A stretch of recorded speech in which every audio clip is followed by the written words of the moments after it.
Hi there everyone, welcome back to Cody's Lab. So as you can see, I've decided to plant potatoes in this area instead of sugar beets.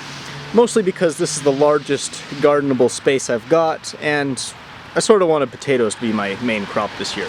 I will be planting sugar beets, but just elsewhere. And also maybe after I've harvested the potatoes, I can plant sugar beets and then use the sugar beets as a overwinter crop. But anyway, you'll notice I had to adjust the ground a little bit. I had to dig some deep trenches with some dirt piles in between them, and inside the trenches are where I planted the potatoes. The idea here is that as the potatoes grow, I can push dirt up against the sides of them so that they grow more potatoes. And eventually these piles of dirt will become trenches.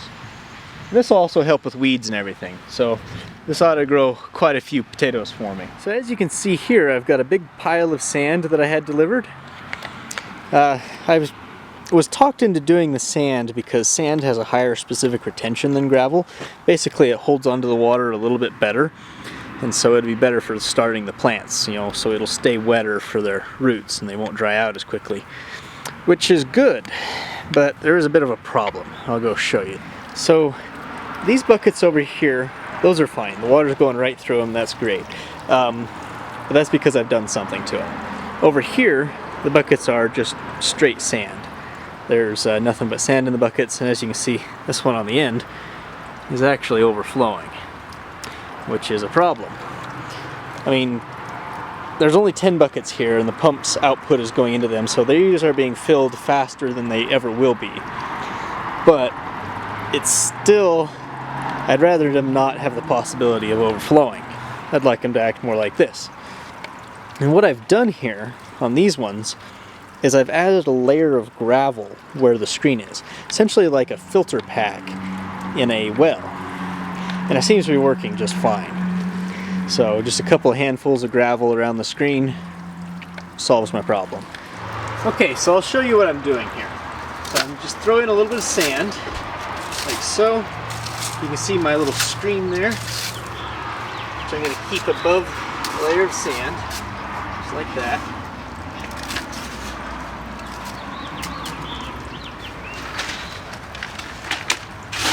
Now I just throw on some gravel on top of the screen. The gravel will hold the sand off of the screen so the sand doesn't plug the screen up. This way I'm getting the transmissivity, the flow-through rate that the gravel provides, but also the specific retention that the sand provides. So this is actually better than if I were to use either alone. At least that's the theory.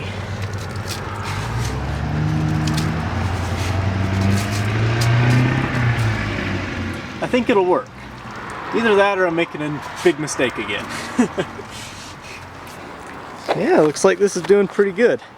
We got one row of buckets in finally. We've also got a couple of plants that just kind of sit in there, see how they look. And actually late last night I had a brainwave. I've invented a little plug for the water thing so I can control the flow. And also these are very easy to clean because I can just pull it out, let the dirt or whatever that's plugging it fall out, then plug it back up. And with those in there, all of them are now working. See, if they're all unplugged and the flow is just so much that the pump I had couldn't even do this one row of buckets here. But if I reduce the flow a little bit, they had no trouble. So there we go. But I will be adding about 1 or 2 more pumps to the system because this is going to require quite a lot of pumping with all the buckets that I've got planned. Yeah, I'm still working on putting in the rest of the buckets. See, I got another row lined up here.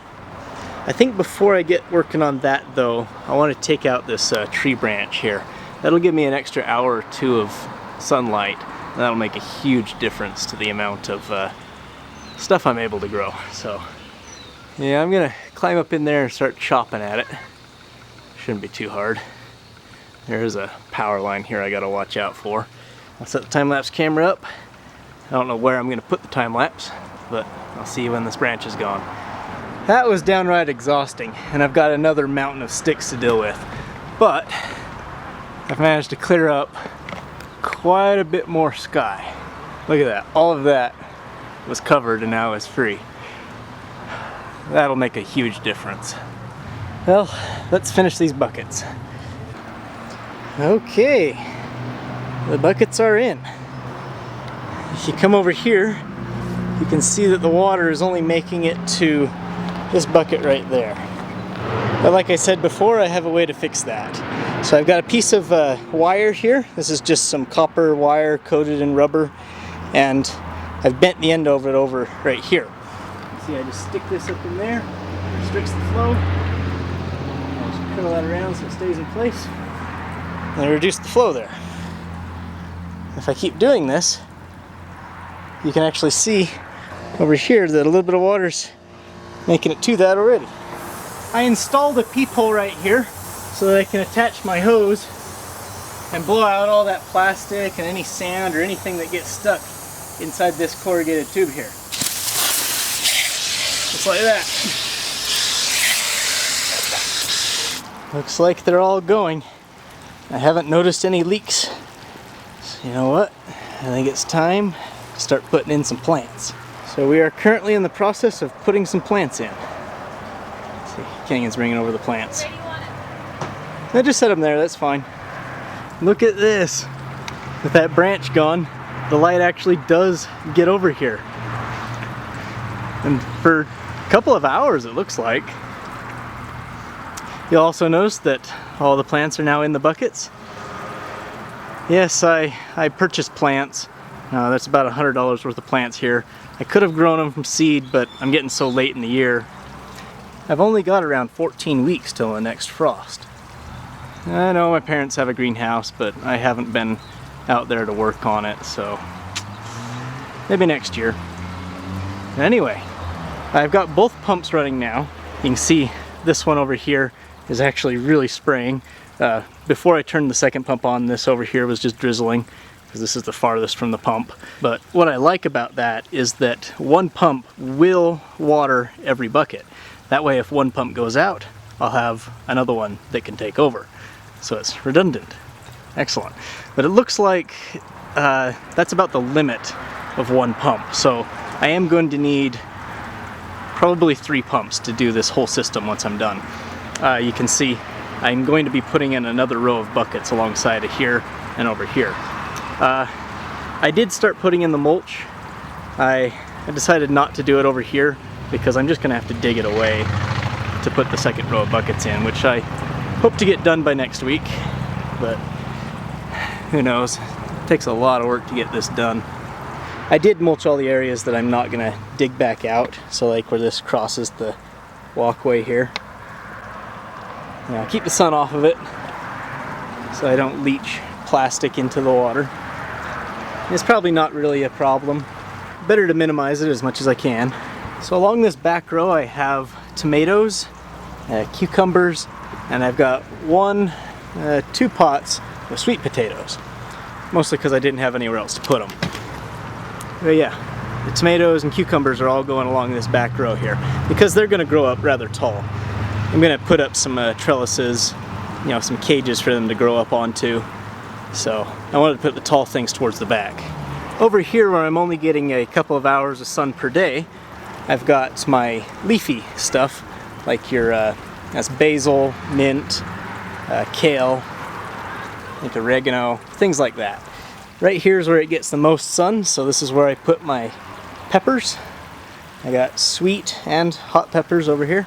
There's a bucket of eggplant. I've never grown eggplant. I've wanted to try it out. And then there's the strawberries, which go back to there. I'm going to be putting in a lot more strawberries. These are just the ones that I had on hand. I think most of this area over here is going to be strawberries. And then of course over here where it's got this little trellis thing going, I've got some more cucumbers. I've changed out all the water, so in order to feed the bacteria I've got some garden fertilizer. This has got your micronutrients as well as urea, phosphorus, and potash. So that'll basically be helping to fertilize the plants until I get the fish in here. You know what? Let's put a cover on this. I got some window screen. let's just throw that over here for now. Let's say it's operational. So here's the indoor aquaponic system. As you can see, it's currently looking rather sad, mostly because I've harvested all the lettuce and I've removed the strawberries, and the spinach never made it. I'll probably plant some other stuff in here, preferably something that doesn't grow up so tall, something that'll stay under the plants. If you have any suggestions, let me know. It also has to deal with fairly low light levels. We don't get much light coming in the windows anymore, and I don't really want to have these lights on all the time. Here's the actual fish tank. As you can see, the water's rather dirty. I haven't done a water change in quite a while. I haven't really needed to. I probably need to now that I've got all the plants removed. Also, a lot of the griminess of it is actually just due to the fact that I've disturbed the gravel. But how about I siphon out the water? Let's actually put this water into the aquaponic system outside. That ought to give it a nice start, yeah? Maybe I'll throw in a few handfuls of this gravel as well.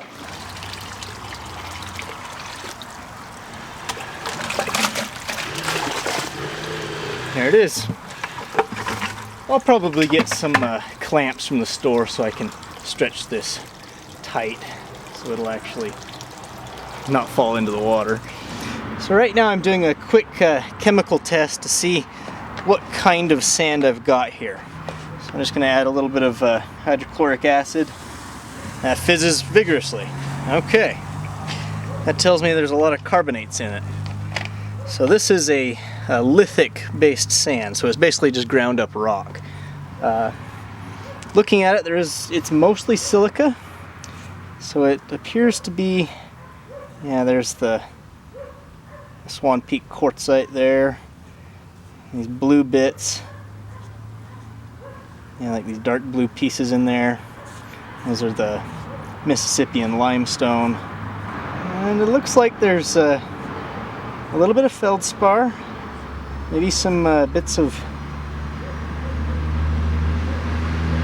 sandstone. So there's pieces of sandstone in it, and I think basalt.